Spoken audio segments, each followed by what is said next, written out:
Lazy morning, friends. In this episode, I have the privilege of hosting Viet, a core team member at Celestia, the leading data availability solution in crypto. Please note that the discussions presented here do not constitute financial advice. We urge our listeners to always conduct their own research. Our content is designed for educational purposes only. Now, please join me for an insightful conversation with Viet. With the crypto landscape evolving, modularity and data availability are becoming core topics for scaling and efficiency. Let me kick off by asking you, how do you see modularity shaping the future of blockchains? And is it the breakthrough we need for onboarding a billion users, or are we building a solution in search for a problem? That's an awesome question. I think this is the final nailing piece to get to the next billion users, where developers have whatever flavors they need to get to the next level. And it's not a search of a problem. It's not a search of a problem. Why we have been stuck for so long and so many years with the scalability problem, and everyone thought that DA is the problem prior to Celestia mainnet. And now, as you can see, DA is becoming that floodgate that is showing that actual execution is becoming a bottleneck. So yeah, it's definitely working. Yeah, I mean, I totally agree with you, especially we're seeing so many projects that are onboarding and launching with Celestia underneath. So there's definitely huge demand for data availability and scaling. But before we talk about Celestia and so on, can you tell us more about your personal journey into crypto? Yeah, so back in 2017, my dad trolled me and asked me to set up a mining rig on Ethereum. It was very funny. And after that, I got nerd sniped heavily, like why you need GPUs, etc., to prove that a system is correct. And still, it didn't convince me to join full time until 2021, when my best friend Glib, kudos to him, he nerd sniped me into this idea of lazy ledger. After which I did my own research and I got that conviction that it is the piece that we are missing.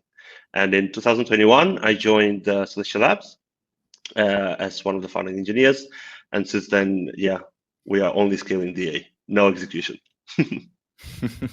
Nice. Could you briefly explain to those of our viewers that maybe are not so familiar with Celestia, very briefly, what is Celestia and why was it called Lazy Ledger in the initial days? So Celestia is a modular data availability network that has no execution. And it securely scales with the amount of users that verifies it, aka people are running light nodes, meaning you can safely scale the block size as big as you can without sacrificing the verifiable aspects, because everyone's running light node to check that the data is there in the chain. And it's called lazy ledger first because a lazy is not the lazy term that is bad. It is actually a very good term in CS landscapes. And it only serves for people to send blobs, aka data, to the chain and check that the data is available. And here, shout out to Jacob Gadikian. I hope I am not mispronouncing his name. He made a very short explanation to those who want TLDRs for the Celestia. You literally just send data, you check that it's there, and how you interpret it, what you do with it, we have no say. Okay, that makes sense. Thank you so much. Let's dive right in. So recently, Celestia core developer community has unveiled a roadmap that aims at massively scaling data throughput, with the next major milestone being 1 gigabyte blocks. So can you give us a high-level overview of the roadmap, and also what is the benefit of having 1 gigabyte blocks? Yeah, that's a fantastic question. So we have in the community roadmap 3 big initiatives.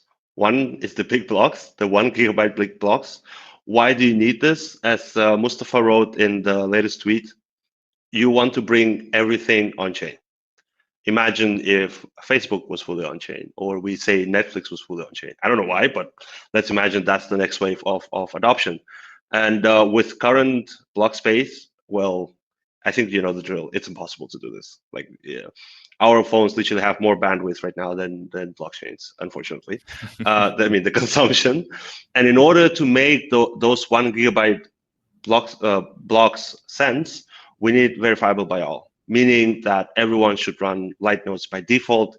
Here I'm making a big shout out to CNode, who made a fantastic talk in Modular Summit explaining why it is important and why it should be boring, like, you know, secured HTTP connection we all have in the internet. And third but not least is the frictionless block space, is the initiative from the community in order for it to make sense with the two parts. Because if you cannot have good interoperability and everyone in Cosmos knows that IBC is amazing, how can you utilize the whole block space? So yeah, this is where lazy bridging comes in for the third part. And lazy bridging is a lifestyle, which is based on the notion of ZK accounts. And yeah, ZK accounts is what we're working on in order for application rollup devs to utilize 1 GB block space. Yeah. Nice. Yeah, I like the phrase of lazy bridging is a lifestyle, definitely.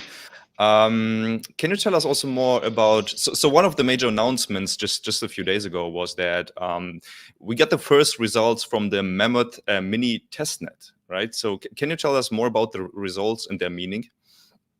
So the meaning is scaling is indeed happening. It is not, you know, a just research thought, a thought experiment that maybe will happen sometime. Our community and our core devs are amazing. They have showed that you can scale consensus for that amount of throughput. And what it means, right now we're entering to the stage of nailing it down for production, i.e. everyone in the community feels safe to upgrade. And we will start seeing this exponential growth of throughput, where let's say today we have 2 megabytes per 6 seconds, then we go to 8. Now you do the math. Multiply by 4, we have 32. And we just start seeing the chart going up and up and up, and people will stop worrying about, you know, paying higher rent.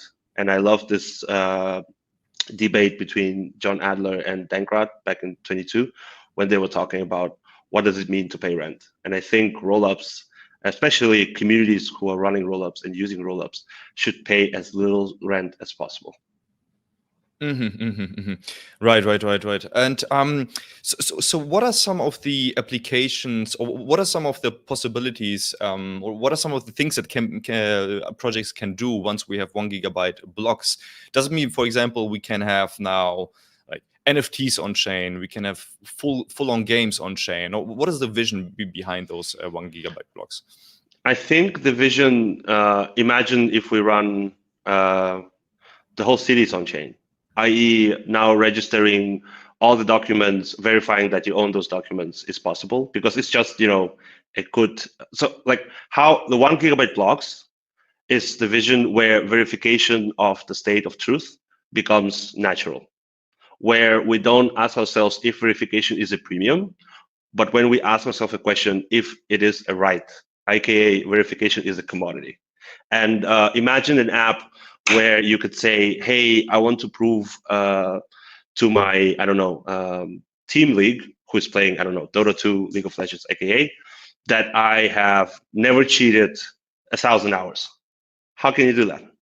Right now, it is impossible, because imagine the tick servers, how much data you should post. Well, I think we're getting there. And if we don't have the recipe of 1 GB blocks, then I don't know what we're doing here. And yeah, this is one of the use cases that we can think of.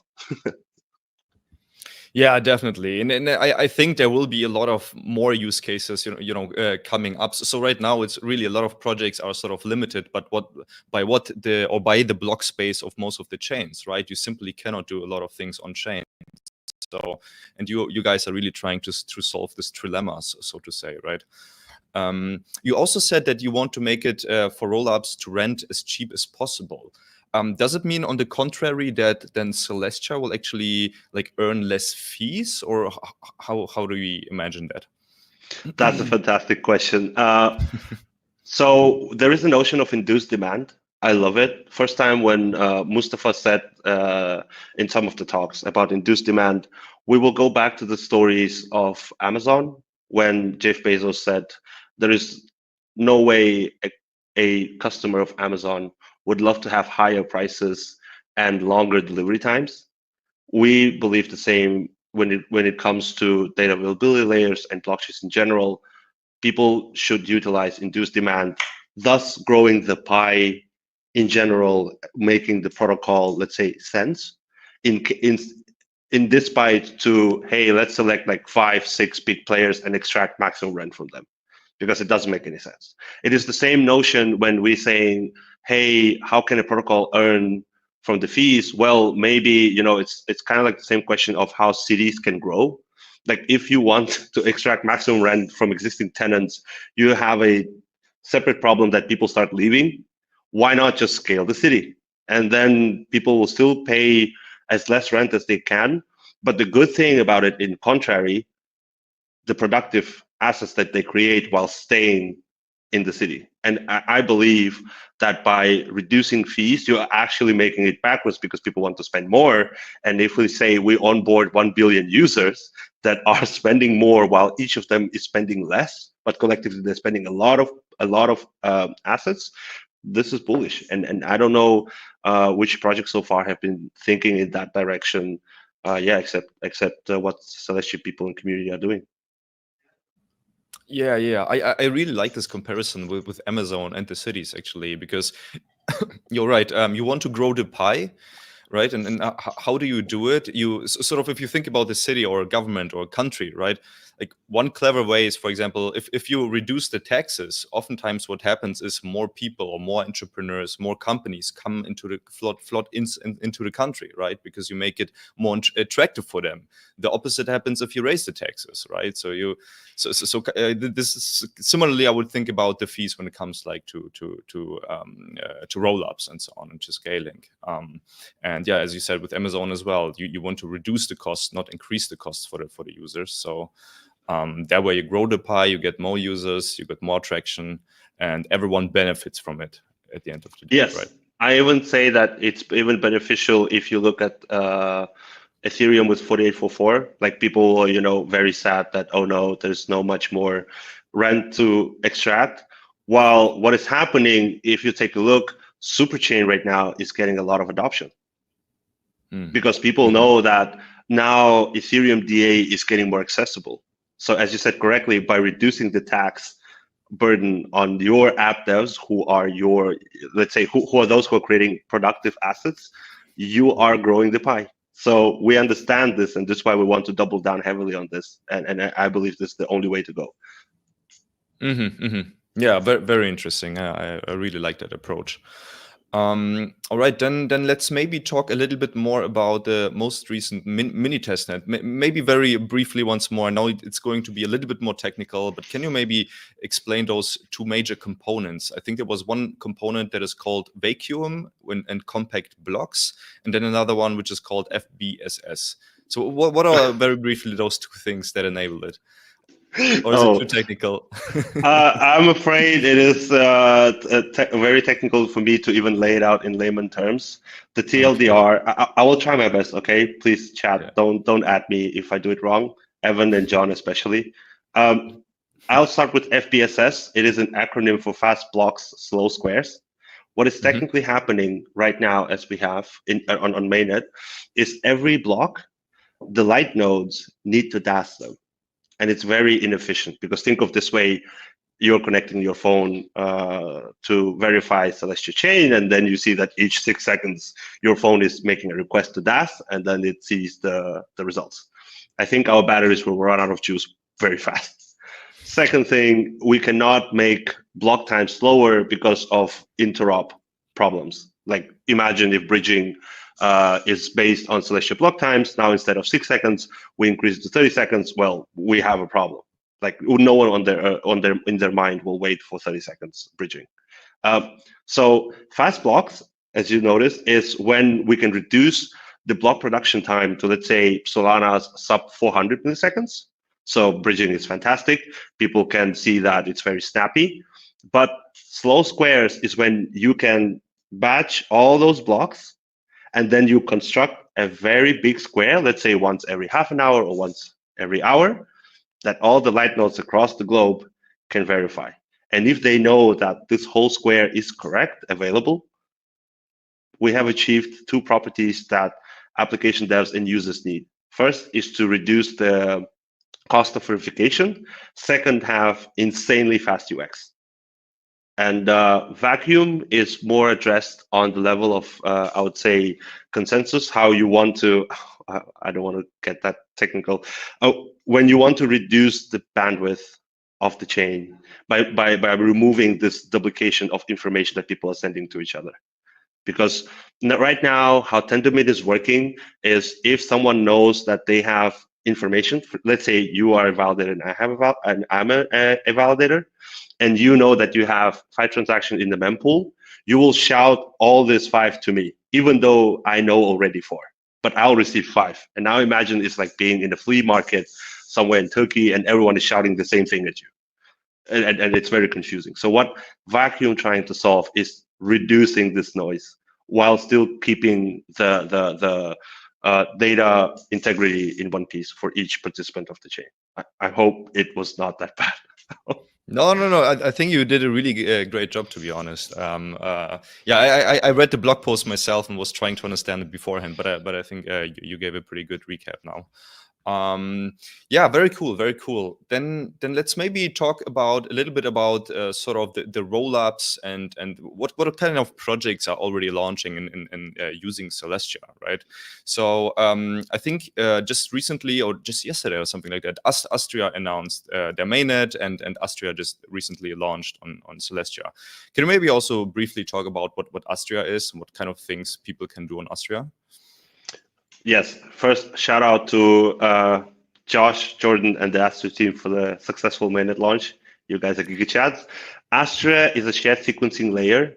And just to explain it in easier terms, a lot of rollups as of today are launching with a centralized sequencer, meaning it's not that great when it comes to censorship resistance and liveness, because if that single server is down, well, that's over. Like you can't do much with the chain if you're a fan of that chain, of course.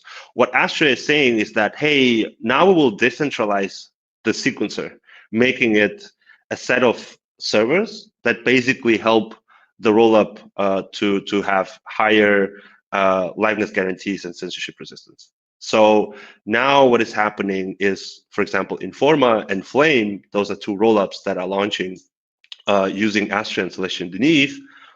They have a decentralized sequencer set. And a lot of people, I remember back in 2022, were talking about how you can decentralize the sequencer set. And it is amazing that on Celestia, Astria has already achieved that for both rollups. And I believe in the future, it will be de facto, the status quo, the default option for people. Okay, very, very interesting. Yeah, I definitely remember that centralized sequencer are always like one of those bottleneck or sort of potential attack vectors or problems, right? When it comes to rollups, can Astria also be then deployed on, let's say, EVM rollups and so on, or is it like consensus independent, or is it like yeah? So yeah, that's a good question. I'll try to answer it from both sides. Astria itself is using Comet 50, by the way, for consensus for their shared sequencer set. However, themselves, they're using EVM. And the rollups right now that are launched with Astria, Flame and Forma, they're both EVM rollups. So yes, you can launch an EVM rollup with Astria. Okay. Yeah, I'm asking because I know right now that Celo, for example, I'm pretty sure you're aware of Celo. They are sort of also trying to become their own L2 to Ethereum, right? And they also had this problem. They used to be their own L1 with a validator set of over 100 validators. Now they want to become an L2, and they initially thought they are going to turn their validator set into a decentralized sequencer. But now it seems like that's not as easy as it sounds, right? So they are not sure if they should build their own decentralized sequencer or should they use a different solution. And I was just thinking, like, could Astria be even a solution for Celo or not, right? Yes, they definitely can be. And now you are asking a very good question, like the question of should I be or should I not? Imagine the amount of engineering hours spent on this. It's insane. And Right. instead of just selecting the package or the Lego block, plugging in, which is the thesis of modularity. Oh, good, fantastic. You were gone. I was muted. No worries. We can cut it out. Maybe you Okay. can just repeat your answer about whether Celo can be used by Astria or not. Yeah. So okay, 3, 2, 1. Yes, Celo can utilize Astria to decentralize basically their sequencer, and this is really funny that you are bringing this question: should I or should I not? Because if we spend so much time on engineering thoughts just to get to this question, and imagine even implementing it in-house, it's like, why you want to do this? You're spending so much time. Just use a complete modular protocol that just solve it. Plug it in like a Lego block, bam, you're done. And this is why I'm so happy that we have Astria. They are literally solving a really good problem. Yeah, I totally agree, and I wish that Celo will have a look at Astria. So maybe I can even hook them up, or let's see. We run a validator on them, so Nice. maybe we can help out there. Yeah. All right. Awesome. What are some of the other rollup projects that are like interesting that utilize Celestia underneath? I know that Eclipse is one of the #1, right, in terms of data published.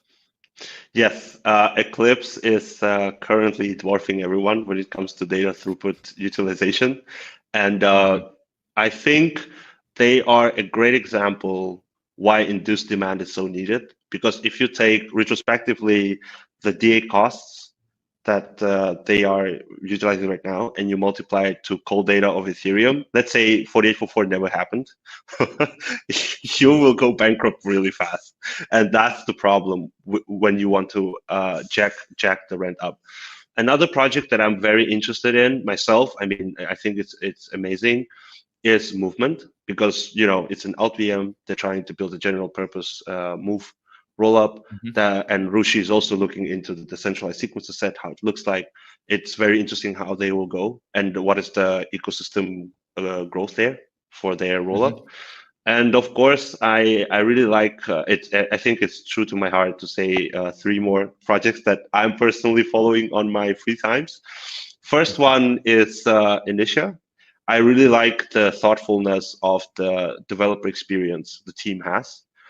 When you, as a rollup developer, instead of worrying how to integrate third-party infrastructure and applications, you have it from basically from one place. And it's, as I like to say, very Apple-style thoughtfulness, which eliminates a lot of work. And the good example of it is Kamigochi. It's a Initia gaming chain, fantastic team behind it. And second thing, after Initia, I think it's Lazy Chain. Lazy Chain with Rollkit and Artella is the ultimate, I would say, build whatever with Celestia underneath, where you take the amazing work done by Artella community, plugging it with Rollkit to create your own sovereign rollup. That is, it can be the new home for Sloths and for them to explore whatever they want. I think this is amazing.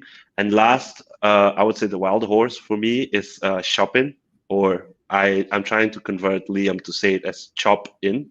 When you write a Next.js application, basically a website or whatever, and it becomes a rollup. And I think such build whatever projects are showcasing the power of modularity and why you want to experiment and not settle on what you have. Right. Interesting. So it's like a website as a rollup, or because yeah, imagine if we could have 4chan on chain. That would be amazing. Yes. Like if we need to build a dedicated website, and then integrate a bunch of smart contracts into it, and have all this weird developer trade-offs.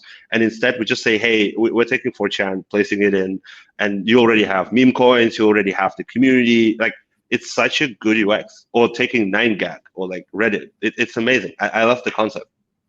Yeah, totally. I mean, if that is live, I could even imagine like moving our Stakecito website to a role. Yes. Let's go. Exactly.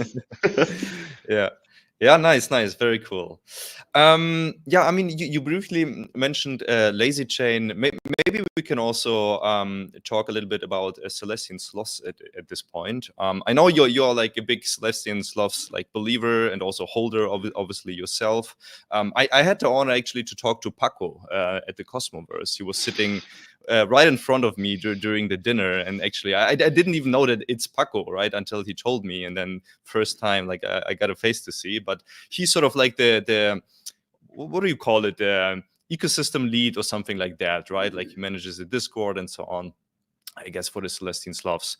So what do you think, or can you maybe briefly give us the background story of Celestian Sloths for those people that don't know, and like what role do they play in the Celestia ecosystem? I'll tell you right now, maybe the same story as every other community member of Sloths. I didn't expect it to came out, to be honest. I got a message at 12 a.m. at night that something weird is about to happen on Stargaze. And I was like, okay, like this is interesting. And I saw the Twitter account, which was weird, Celestian Sloths. And I was like, what is this? And at 3 a.m. when the mint started, I couldn't sleep. And I was like, okay, I'll just mint one for the culture because, it's Celestine and Lazy and Sloths. And I never expected it to boom that we are seeing right now. I'll be honest with you. I don't know the backstory. I think the godfather of Slothers, Zaki and Paco, can tell much better. What I like about what they are doing at Sloths, I mean, Sloths in general, it was so natural.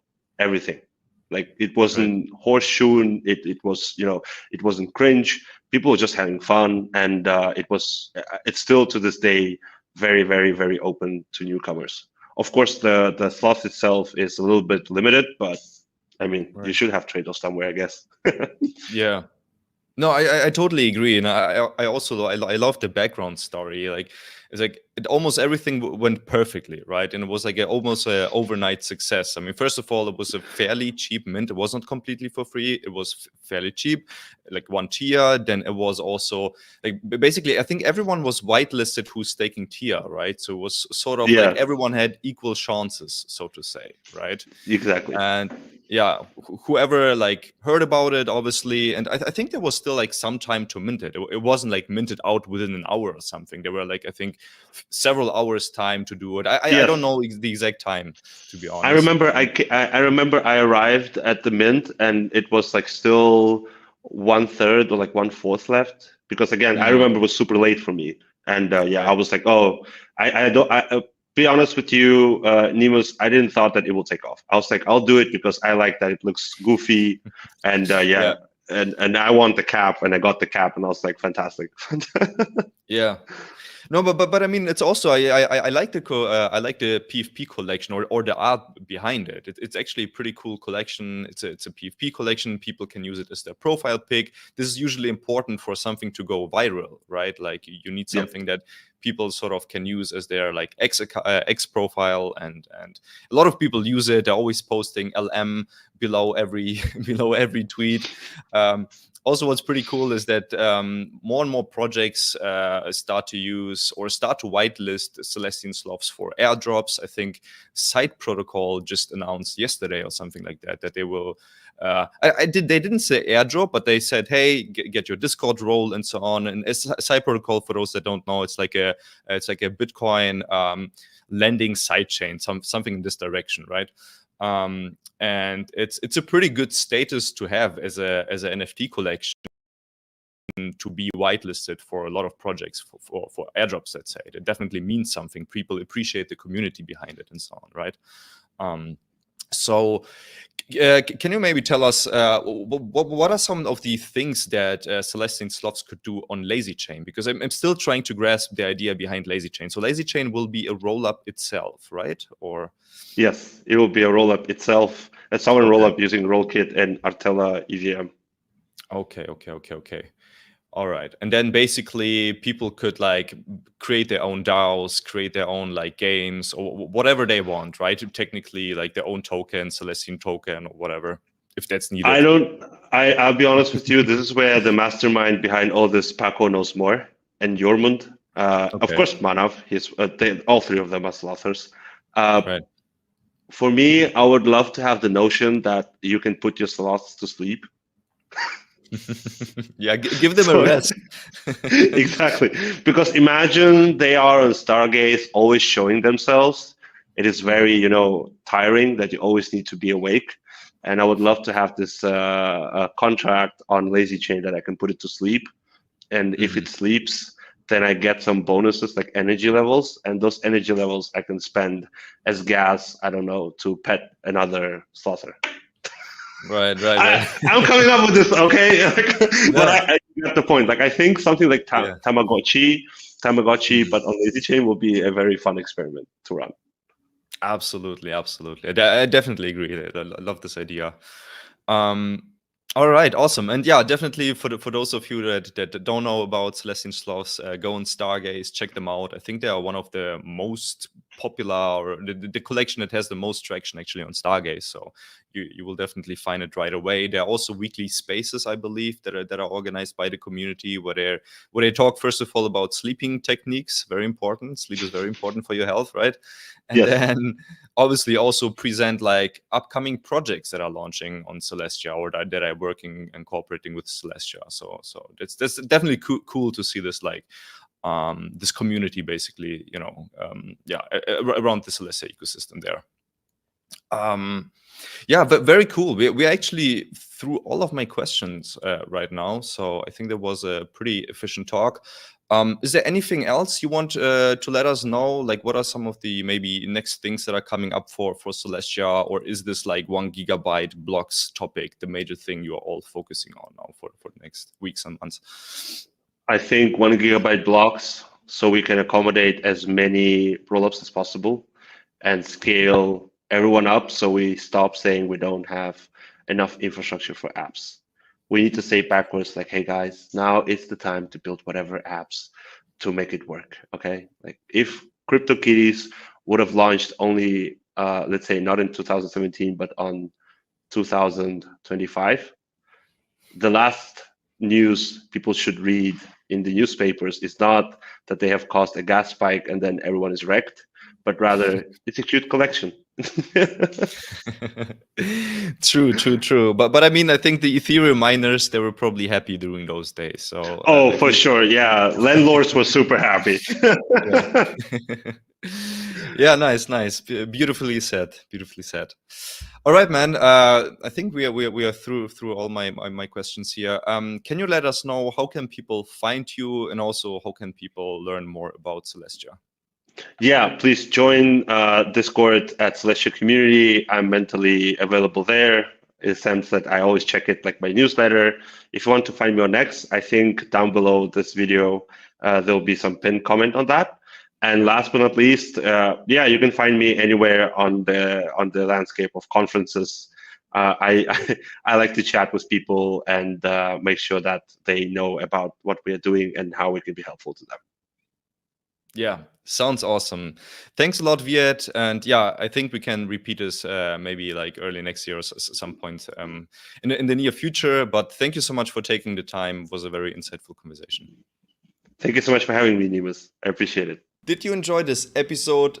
If so, please consider supporting us by delegating to our Celestia validator. Help to spread the word, like this episode, and leave us a comment. Last but not least, we are proud to be affiliate partners with Ledger and Keystone. Using a hardware wallet is crucial for protecting your crypto assets. Support our content creation by purchasing a trusted wallet from our affiliate partners via the exclusive link in the YouTube description below.